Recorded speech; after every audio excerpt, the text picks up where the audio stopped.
3। Good evening दोस्तों। जैसा कि हम लोग अभिलेख पढ़ रहे थे, तो अभिलेख के दौरान दोस्तों हमने देखा था अशोक का अभिलेख। तो मैंने एक कमेंट पढ़ा दोस्तों, कुछ बच्चों का डाउट था कि सर आपने जो अभिलेख बताया भाषा और लिपि, सर थोड़ा संक्षेप में 2 लाइन में बता दीजिए।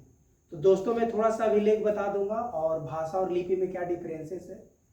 उसके बाद हम लोग दोस्तों कुछ अभिलेख बच गए थे, जैसे भारत में अशोक के अलावा भी बहुत सारे अभिलेख मिले हैं।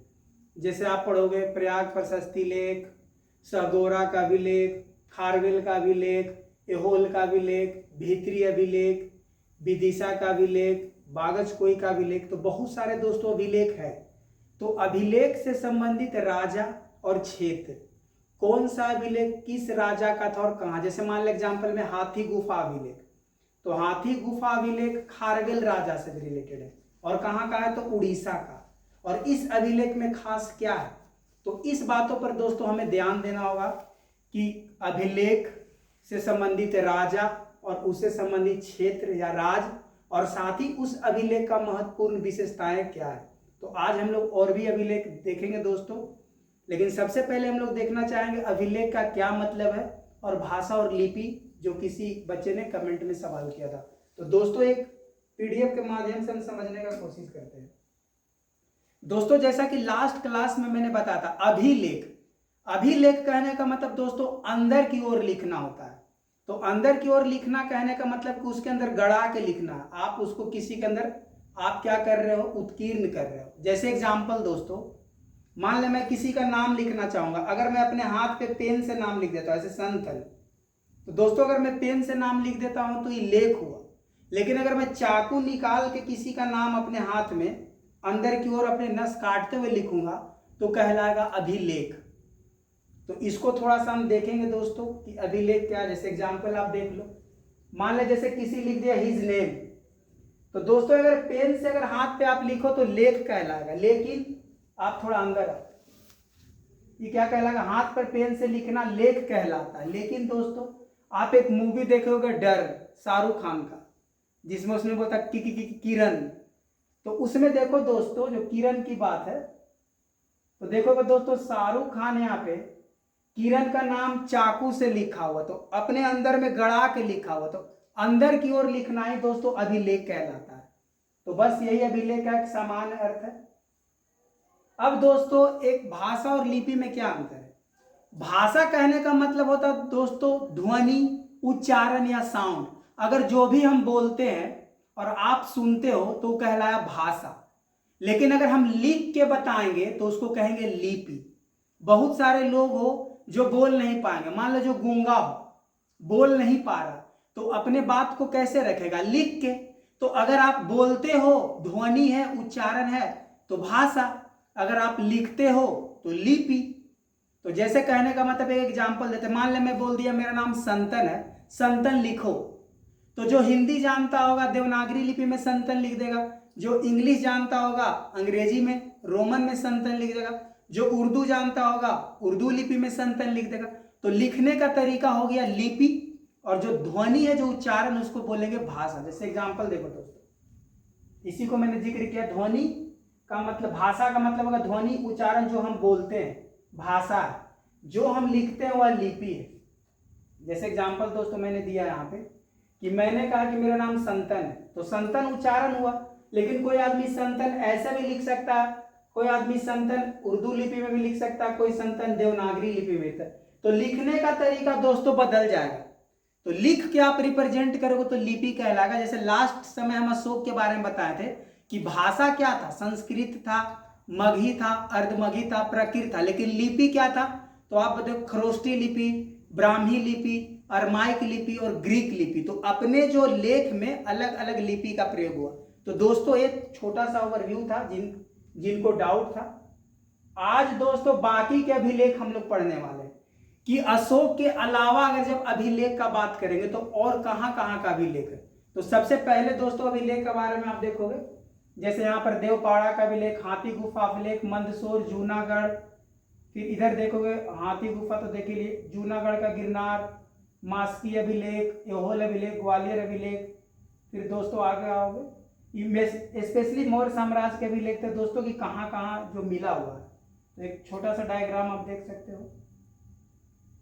फिर आप दोस्तों देख सकते हो जैसे सहगोरा का अभिलेख, अशोक का अभिलेख, कालसी। अभी इसको डिटेल में देखेंगे दोस्तों, यहाँ से सवाल बनाए जा सकते हैं, आप ऐसे देख सकते हो। और ये स्पेशली जो राजस्थान के एग्जाम दे रहे हैं उनके लिए अभिलेख आप स्क्रीनशॉट ले सकते हो कि राजस्थान में कहाँ कहाँ के क्षेत्र में कौन से अभिलेख पाए गए हैं। राजस्थान पीएससी के लिए स्पेशल है। तो दोस्तों सबसे पहले अगर हम अभिलेख का बात करेंगे तो सबसे पहले अभिलेख का बात करेंगे दोस्तों, तो सबसे पहला अभिलेख देखा जाता है तो बोगाज काय, जो कि एशिया माइनर में है दोस्तों। आप देखोगे कि बात जब करोगे वैदिक काल का, तो वैदिक काल का दोस्तों अगर बात करोगे आप देखो तो वैदिक काल में दोस्तों देखोगे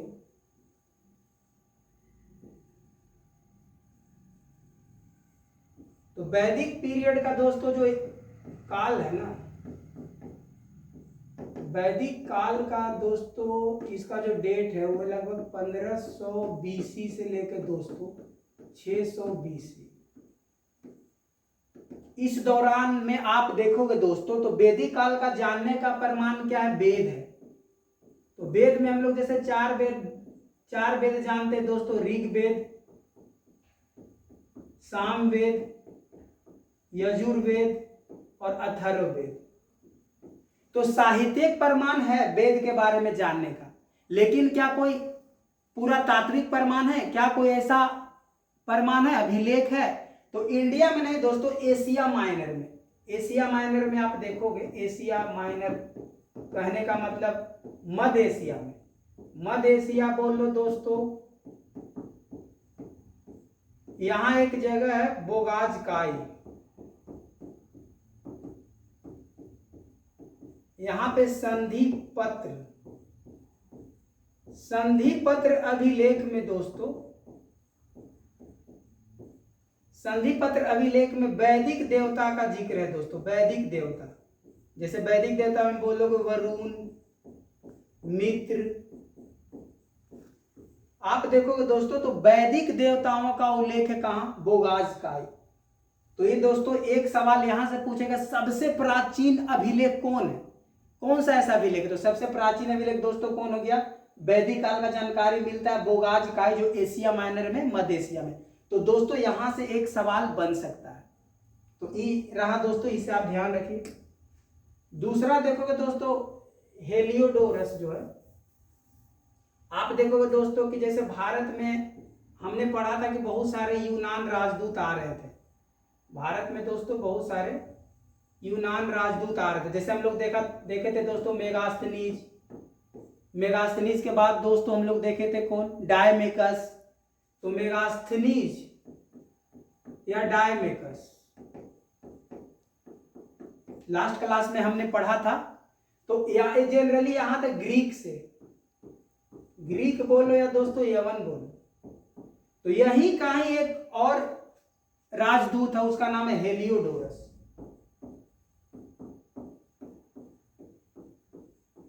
तो दोस्तों हेलियोडोरस का अभिलेख में, इस अभिलेख का नाम है गरुड़ स्तंभ अभिलेख। गरुड़ स्तंभ। तो हेलियोडोरस का गरुड़ स्तंभ अभिलेख विदिशा में, एमपी में, विदिशा एमपी में है। इसमें दोस्तों भागवत धर्म या वैष्णव धर्म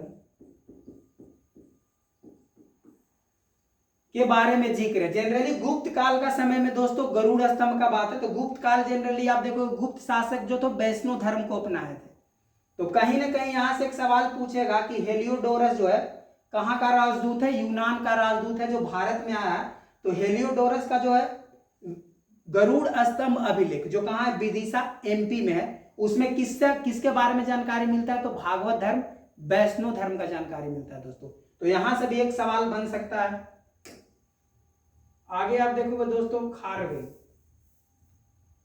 आप देखो दोस्तों, हम लोग लास्ट समय देखे थे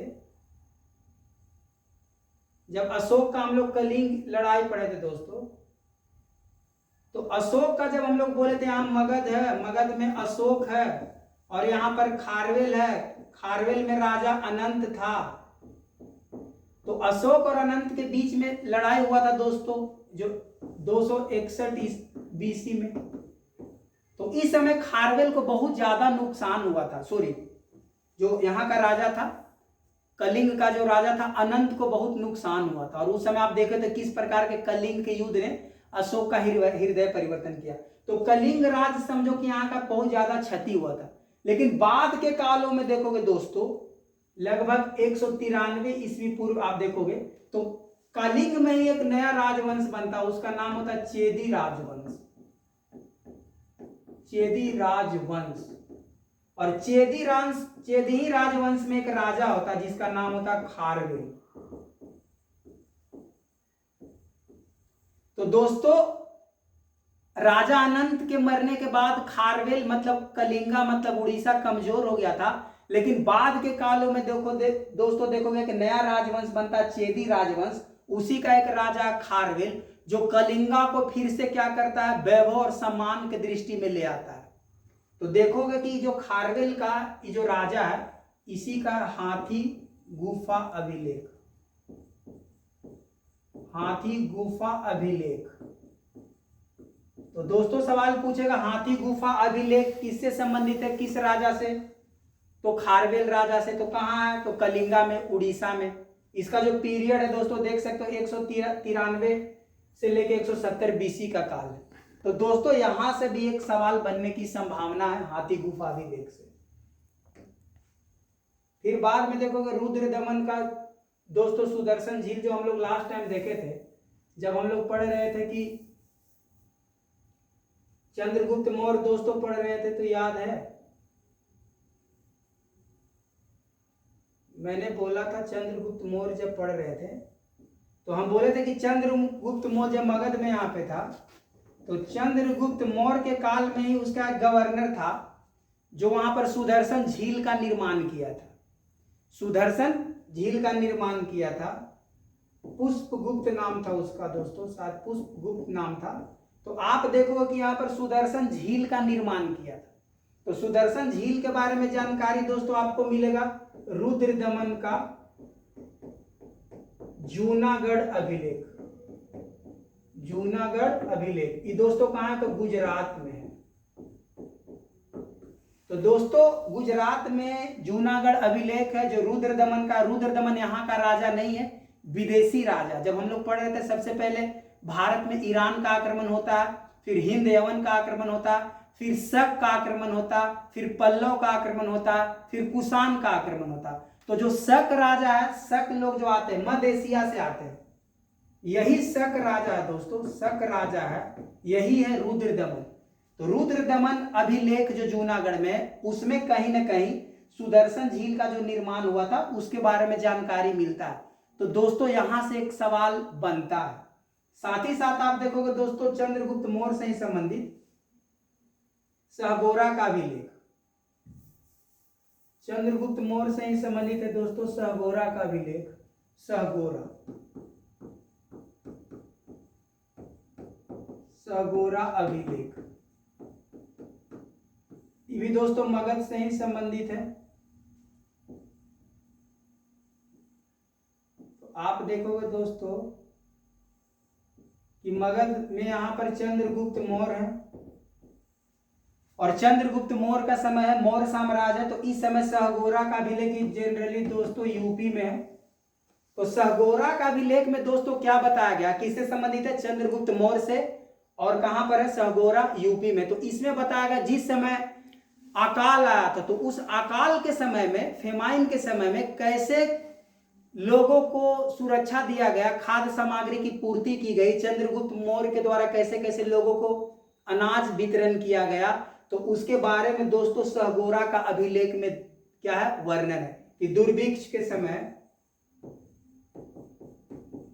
के समय या फिर अकाल के समय किस प्रकार से लोगों को अनाज और अन्न प्रोवाइड करवाए थे चंद्रगुप्त मौर्य। ये दोस्तों किसमें जिक्र है? तो सहगोरा का अभिलेख कहाँ है दोस्तों? तो यूपी में। तो वहां से भी एक सवाल बन सकता है दोस्तों, ये भी चंद्रगुप्त मौर्य से संबंधित है। और इसके पहले वाला जो पढ़े दोस्तों जूनागढ़ अभिलेख वही है।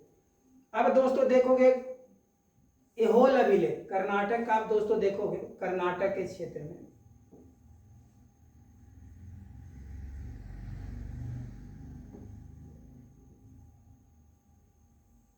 कर्नाटक के क्षेत्र में दोस्तों यहाँ पर देखोगे चालुक्य वंश है,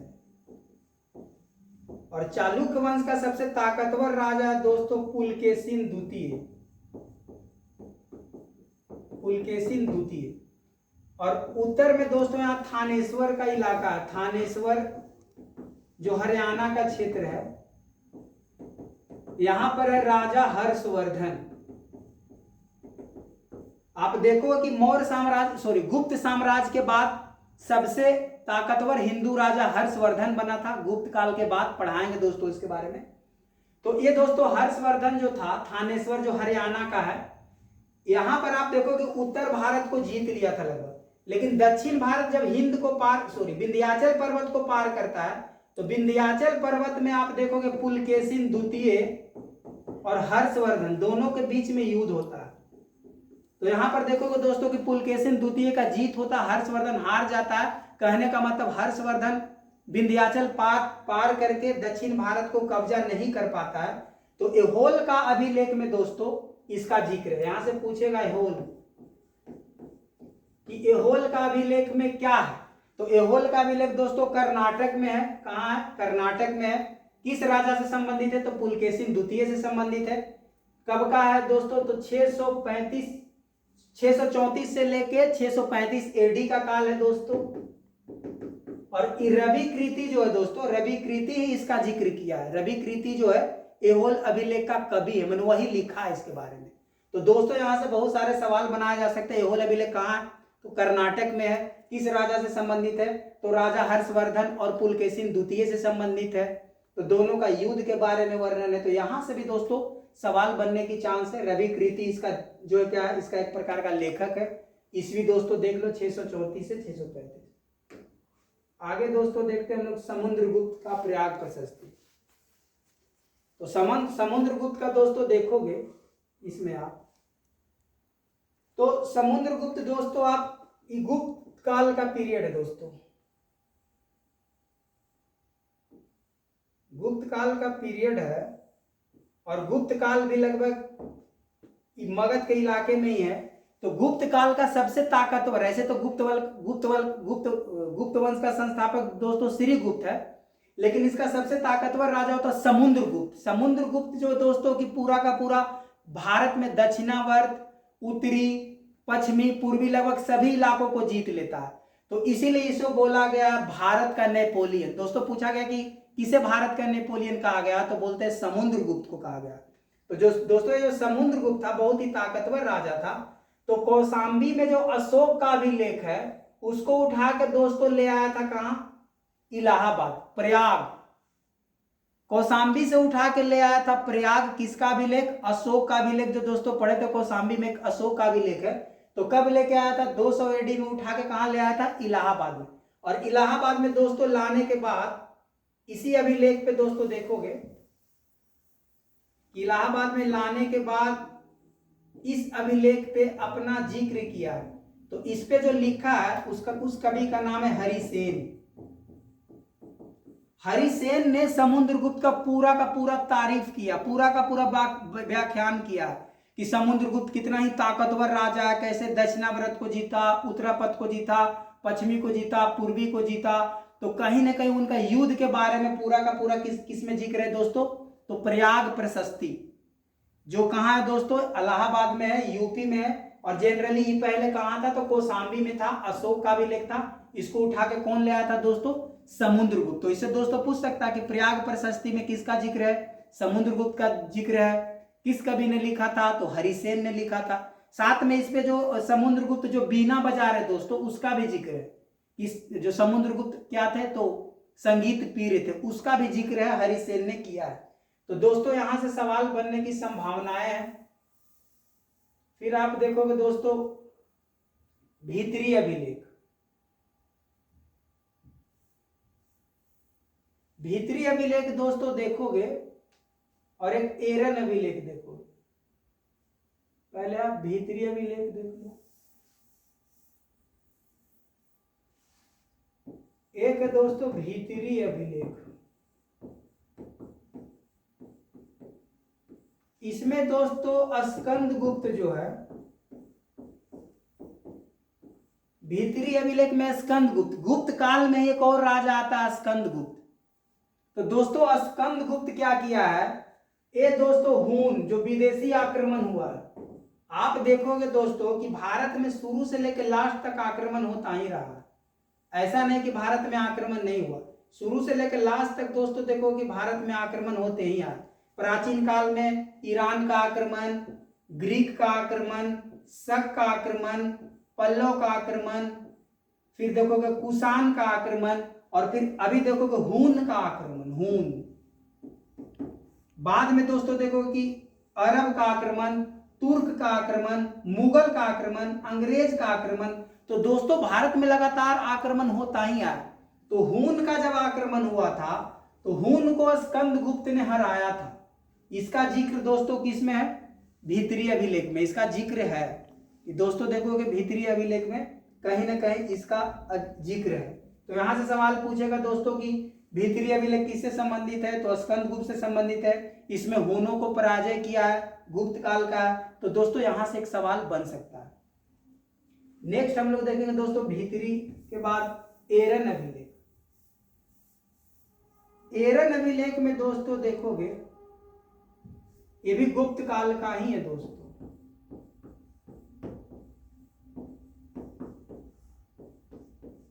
एरन अभिलेख में दोस्तों क्या है, इसमें सबसे इंपॉर्टेंट बात है कि इसमें सबसे पहला बार सती का प्रमाण है। लिखित रूप में सती कब हुआ, सवाल है कि सती का प्रमाण दो तरह से हो सकता है, एक साहित्य में और एक अभिलेख में।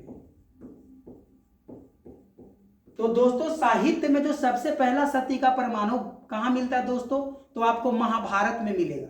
महाभारत में आप देखोगे तो वहां पर आप देखोगे पांडु की जो पत्नी है माद्री सती हो जाती है। तो माद्री सती होती तो अगर बोलेगा कि साहित्य में सबसे पहले सती प्रथा का प्रमाण कहां है, तो साहित्य में सबसे पहले सती का प्रमाण दोस्तों महाभारत में है, जो पांडु की पत्नी माद्री सती हो जाती है। लेकिन बोलेगा अभिलेख में ऐसा कहां पर सती का पहला प्रमाण है, तो अभिलेख में दोस्तों सबसे पहला यही एरन अभिलेख में है जहां पर सती का प्रमाण है। यहां पर देखोगे कि भानुगुप्त का ही एक गवर्नर बोल लो, मंत्री बोल लो, उसके अंडर में है, उसका नाम है गोपराज। तो गोपराज के मरने के बाद इसकी पत्नी दोस्तों सती हो जाती है। तो आप देखोगे एरन अभिलेख जो है भानुगुप्त के समय में दोस्तों, तो उसमें जो गोपराज जो है, गोपराज इसका गवर्नर बोल लो, मंत्री बोल लो, सेनापति बोल लो, तो इसी की पत्नी दोस्तों मर जाती है। तो यहां पर गोपराज की पत्नी का सती का प्रमाण है। तो पहला अभिलेख कौन है, तो दोस्तों एरन अभिलेख है। तो बहुत ही महत्वपूर्ण हो जाता दोस्तों। तो यहां से एक सवाल बन जाता दोस्तों। फिर आप मंदसौर दोस्तों, मंदसौर देखोगे दोस्तों कहाँ है, मालवा में है, एमपी में है। यशोवर्मन है दोस्तों। इसमें देखोगे इसका नाम क्या है, जैनेन्द्र मतलब जीत, एक तरह से मतलब अपने आप को जो ज्ञानेन्द्रिय को जीतने वाला। तो जैनेन्द्र का जिक्र हो, साथ ही साथ इसमें रेशम का जो एक वर्ग है, एक श्रेणी है कि रेशम का उत्पादन होता है, कोई खास वर्ग मिलकर रेशम का उत्पादन होता है। तो रेशम का उत्पादन का जिक्र किसमें दोस्तों, मंदसौर में, कि रेशम बनाने वाले एक वर्ग है, एक समूह है, एक श्रेणी है, एक ग्रीड है जो रेशम बनाते थे। इसका जो मंदसौर अभिलेख में जो किस राजा से संबंधित है, यशोवर्मन कहाँ का राजा है, मालवा का राजा है दोस्तों, 6ठी शताब्दी का है। तो यहां पर एमपी का है। तो यहां से एक सवाल बनने की संभावना है दोस्तों। आगे हम लोग देखेंगे दोस्तों यहां पर सातवाहन आप देखोगे दोस्तों, जब हम लोग पढ़ रहे थे हसीन मासूक शाह, तो दोस्तों जब देखोगे हम लोग पढ़ रहे थे हसीन मासूक शाह, तो हम लोग का जब यहां पर था हसीन मासूक शाह, मतलब हर्यक वंश, शिशुनाग वंश, नंद वंश, मौर्य वंश, शुंग वंश, कन वंश और सातवाहन वंश। तो सातवाहन वंश जनरली दोस्तों महाराष्ट्र के इलाके का है, ज्यादातर इसका महाराष्ट्र के क्षेत्र में कब्जा रहा था। तो इसके बारे में अगर जानकारी का स्रोत जनरली अभिलेख है दोस्तों। साहित्य बहुत ही कम मिला है। तो गौतमी पुत्र सतकर्णी वगैरह का नाम सुने होंगे सातवाहन वंश में, मातृ प्रधान समाज था। तो अधिकतर इसका जानकारी दोस्तों अगर सातवाहन का अभिलेख से मिलता है। और जो अभिलेख है कौन सा, तो गौतमी बल्लभ श्री, ये कहां पर मिला है दोस्तों, यहां से पूछा जाएगा कि गौतमी बल्लभ श्री का अभिलेख कहां मिला है, तो नासिक में मिला है। नासिक मतलब महाराष्ट्र में मिला है, जिसमें क्या है, सातवाहन वंश का जिक्र है, सातवाहन का इतिहास का जिक्र है दोस्तों। और इसका पीरियड दोस्तों देख लो, लगभग 235 से लेकर 213 बीसी का काल है। तो कहीं ना कहीं दोस्तों यहां से एक सवाल पूछ सकता है, क्योंकि सातवाहनों का अत्यधिक जिक्र दोस्तों बल्लभ श्री में ही है, और साहित्य कम, अभिलेख से ज्यादा इसका प्रमाण मिलता है। बाकी राजा भोज का ग्वालियर पूछा जाता है, इसमें ज्यादा इंपॉर्टेंट नहीं है, कहां राजा भोज, कहां गंगू तेली, यही राजा भोज है दोस्तों। तो राजा भोज जो राजा है दोस्तों, इसमें ग्वालियर, ग्वालियर मतलब एमपी में ग्वालियर का प्रशस्ति, तो बोलेगा ग्वालियर का प्रशस्ति अभिलेख में किसका जिक्र है, तो राजा भोज का जिक्र है। मतलब बहुत ही महत्वपूर्ण राजा रहे थे, महान राजा रहे थे, सांस्कृतिक रूप से, आर्थिक रूप से, और बहुत उदार पीर राजा रहे थे। तो इसी इनका तुलना होता है कभी कभी, कहां राजा भोज, कहां गंगू तेली, तो वही राजा भोज है दोस्तों। पूछेगा ग्वालियर का प्रशस्ति अभिलेख में किस राजा का उल्लेख है, तो ग्वालियर के प्रशस्ति अभिलेख में राजा भोज का उल्लेख है, जो कहां पर है दोस्तों, एमपी में। और इसका पीरियड है दोस्तों 836 से लेके 885 एडी का काल है दोस्तों। तो यहां से भी एक सवाल बनने की संभावना है दोस्तों। फिर विजय सेन देवपाड़ा, दोस्तों विजय सेन वही बात कर रहे हैं, लक्ष्मण सेन, लक्ष्मण जो सेन वंश का था, जो लास्ट क्लास में लोग पढ़ाए थे, कि जब हम लोग पढ़ रहे थे यहां पर, तो आप देखोगे दोस्तों कि बंगाल में, बंगाल का जिक्र आप देखोगे मौर्य वंश के समय में बंगाल मौर्य के अंदर था। बाद के कालों में देखोगे तो पाल वंश आता है, जिसमें पाल वंश के बारे में दोस्तों हम लोग पढ़े थे, गोपाल, जिसमें उदंतपुरी विश्वविद्यालय, विक्रमशिला विश्वविद्यालय बनाया था। पाल वंश के बाद दोस्तों देखोगे बंगाल में आएगा सेन वंश, जिसमें लक्ष्मण सेन वगैरह हम लोग पढ़े थे। क्योंकि लक्ष्मण सेन को ही दोस्तों, लक्ष्मण सेन को ही बख्तियार खिलजी हरा के बंगाल को जीता था। हम बताए थे लास्ट क्लास में कि 1203 में बिहार को जीतने वाला और बंगाल को जीतने वाला सबसे पहला कौन था, तो बख्तियार खिलजी। लास्ट क्लास में जब हम लोग नालंदा विश्वविद्यालय पढ़ा रहे थे, तो उसमें बख्तियार खिलजी किसको हराया था, लक्ष्मण सेन का। तो इसी सेन वंश का ही दोस्तों कौन है, विजय सेन, जो बंगाल का राजा है। तो इसमें किसका, देवपाड़ा अभिलेख। तो दोस्तों पूछेगा देवपाड़ा अभिलेख किससे संबंधित है, तो विजय सेन से। किस वंश का है, तो सेन वंश का है। कहां है, तो बंगाल में है। इसका पीरियड देखो 1178 से लेकर 1206 में, लगभग 1203 में दोस्तों आप देखोगे बिहार को और बंगाल को बख्तियार खिलजी जीता था, लक्ष्मण सेन को हरा के, जो इसी वंश का था दोस्तों। उसके बाद आगे देखते हैं दोस्तों, सहगोरा हो चुका दोस्तों। तो आज के लिए दोस्तों इतना ही, और भी जो कुछ बचे होंगे अभिलेख उनको हम लोग नेक्स्ट क्लास में दोस्तों देखेंगे। और बाकी एक बार आप देख लो। तो अगर दोस्तों किसी प्रकार का आपको डाउट है तो आप दोस्तों मेरे से कमेंट में बताइए कि सर इस टॉपिक पे वीडियो आप बनाइए, तो मैं उस टॉपिक पे दोस्तों वीडियो बना दूंगा आप लोगों के लिए। तो आज के लिए दोस्तों हम लोग देख लिए, थोड़ा सा रिवीजन कर लेते हैं कि अभिलेख क्या है। अंदर की ओर लिखना, उसमें एग्जाम्पल दिखाए थे दोस्तों कि हाथ पे लिखना लेख कहलाता है, लेकिन अंदर की ओर गड़ा के लिखना अभिलेख कहते हैं। अंदर की ओर गड़ा के लिखना दोस्तों, तो यही अभिलेख का चर्चा चल रहा था। फिर भाषा क्या है, ध्वनि भाषा था, और लिख के जो बताते हैं वो क्या है, लिपि है। क्योंकि बहुत लोग जो बोल नहीं पाएगा उसको कैसे दिखाएगा, तो लिख के बताएगा, तो लिखने का मतलब लिपि हो गया। तो इसका दोस्तों जिक्र किए थे, इसको आप लोग चाहिएगा दोस्तों तो स्क्रीनशॉट ले सकते हैं। फिर इसको दोस्तों लिपि के बारे में बताया कि हर लिपि में नाम तो संतन है लेकिन लिपि बदल जाएगा। फिर सारे दोस्तों देख लिए, देवपाड़ा देख लिए, खारवेल देख लिए, मंदसौर देख लिए, जूनागढ़ देख लिए। फिर हाथी देख ही लिए थे दोस्तों, मास्की वगैरह जिसमें अशोक नाम है, एहोल पुलकेशिन द्वितीय का देख ही लिए, राजा भोज देख ही लिए दोस्तों। और ये कुछ मौर्य साम्राज्य से भी लिखते दोस्तों। और राजस्थान से स्पेशल ये दोस्तों तो हम लोग देख ही लिए थे, सागोरा देख ही लिए हैं, अशोक का अभिलेख देख ही लिए हैं, रुमनी देव में जिसमें सबसे छोटा है, कालसी जो कि अहिंसा का बात किया गया, मास्की में भी जो जिक्र किए थे दोस्तों की अशोक नाम है, कलिंग का अभिलेख देखे, होल का देख लिए, हाथी गुफा देख लिए, महरौली भी देख लिए। तो दोस्तों कहीं ना कहीं सारे हम लोग महरौली अभिलेख देख तो जनरली यहाँ पर कुतुब मीनार में दोस्तों आप देखोगे तो वहाँ पर स्थापित किया गया। तो आज के लिए दोस्तों इतना ही, और किसी प्रकार का अगर आपको लगता है कि सुधार करने का जरूरत है तो मुझे कमेंट में बताइए। और दोस्तों अगर वीडियो अच्छा लगा तो लाइक, सब्सक्राइब, कमेंट करिए, शेयर करिए, ताकि मुझे मोटिवेशन मिल सके दोस्तों ज़्यादा से ज़्यादा वीडियो बना सके। बहुत बहुत धन्यवाद।